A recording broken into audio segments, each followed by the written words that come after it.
Sinus ఉన్నా, allergies ఉన్నా, ఊరికే ఫుల్ తుమ్మలొస్తున్నాయి, చలికాలం వస్తేనే చాలామంది భయపడతా ఉంటారు. సో, నేను కొన్ని చూపిస్తాను. కంపల్సరీ ప్రాక్టీస్ చేసుకోండి. ఒకటి కపాలభాతి వెరీ స్లో వర్షన్ ఉండాలి. ప్రెగ్నెన్సీ అండ్ బీపీ ఉంటే అవాయిడ్ చేయండి.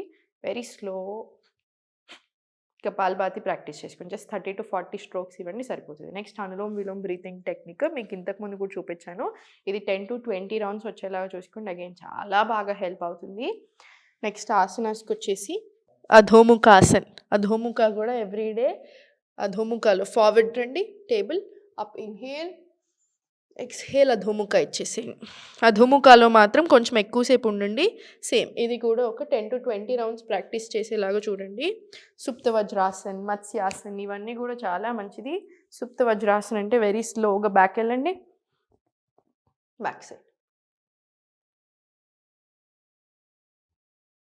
చాలా స్లోగా పైకి. ఇది కూడా ఒక 4 రౌండ్స్ వచ్చేలా చూడండి. కౌంటర్ ఇవ్వాలి అనుకున్నప్పుడు ఫార్వర్డ్ బెండ్ తీసుకుంటే సరిపోతుంది.